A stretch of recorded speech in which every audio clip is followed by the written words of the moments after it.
Hello guys! New day, new vlog!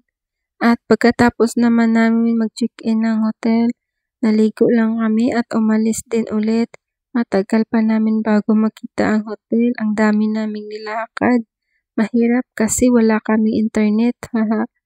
Bandang 5 o'clock ng hapon, pumunta kami sa Merlion Park. At as usual, nag-train kami at bumaba kami ng Raffles Place. Tapos nilakad na lang namin mula Fullerton Hotel at napadaan kami sa bridge na to. At ayan, nakarating na kami at sobrang daming tao. Sobrang init pa din. Tambay-tambay muna kami at picture-picture. At nung gabi, we decided na pumunta ng Marina Bay pero sa Tanaw malayo. Kasi tsaka pagod na rin ako dyan kakalakad at kakahabol sa makulit naming kasama. Kaya sabi ko kay Gusan, bukas na lang. Kaya naisipan na lang namin na bumili ng pasalubong para sa mga kaibigan at ka-workmate niya. Kaya pumunta kami ng Chinatown. Sabi pa niya, gusto niya daw ako bilhan ng bag kasi unique daw tingnan. Pero sabi ko naman, hindi ako mahilig sa ganyan. Hindi ko naman magagamit yan. Dito sa Chinatown, marami ang pwedeng mabili na mura lang. May tag $1, $2, which is kaya lang naman sa bulsa. Ayan, ikot-ikot lang kami dyan at nag-take away na lang din kami ng pagkain. Doon na kami kumain sa hotel. At ito pala ang hotel na binook namin guys. Bali, 2-bed siya. Pagdating kasi namin ng mismong hotel, pinapili kami ng hostess na hotel kung anong gusto namin. Since 4 kami, pinapili niya kami kung either 1 queen size na bed or yung 2 single bed. So, pinili namin ang 2 single bed. Bali, tig-isa kami ni Gusan sa mga bata. At kinabukasan, nag-check out na kami sa hotel. As usual, bit-bit naman namin ang luggage namin. At naisipan namin na pumunta sa Resorts World sa may Universal Studio. Bago niyan, dumaan muna kami sa Harbourfront Bay. Sumakay pala kami ng train papunta doon. Nag-ikot-ikot lang kami doon at nagpa-picture. At pagkatapos, bumalik na kami sa Velocity Station para kumain. Anyways, mga 9:45 PM pa naman ang sakay namin pabalik ng Malaysia kaya pinuntahan na namin ang gusto naming puntahan. Some structure trace will go up there.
At pagbalik namin, dumaan kami dito sa Food Republic sa Vivo Station para mananghalian. Pagpasok namin, walang upuan. Insakto kasi na pagdating namin is lunchtime kaya madaming tao at walang available na upuan. Kaya nag-antay muna kami ng ilang minuto. At nag-order na pala si Gusa ng drinks. tea yung sa amin at isang lemonade para kay Taichi. Tapos grilled na chicken wings. Masarap yan guys, parang sa Pinas ang pagkaluto. Masarap din ang steamed chicken rice nila at itong parang halo-halo. Buti nga at nakatulog dyan si Yoyo kaya nakakain ako ng maayos. Makulit kasi yon pagdating sa pagkain. Pagkatapos namin kumain, naisipan namin na pumunta ng Marina Bay Sands. At nagkataon na Saturday pala, meron palang National Parade Rehearsal kaya nanood muna kami saglit. At doon na din kami sumakay ng train papuntang Boon Lay Place, bus station papuntang Malaysia. 1 hour din ang biyahe namin papunta doon. Maraming tao ang nanonood dyan.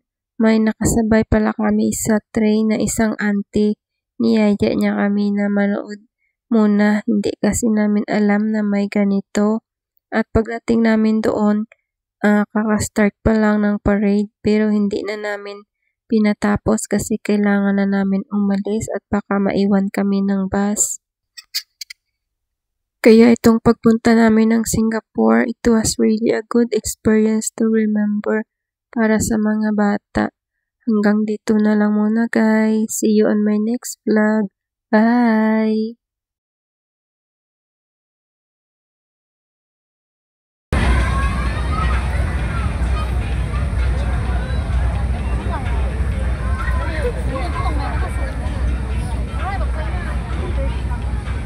Wow. Special.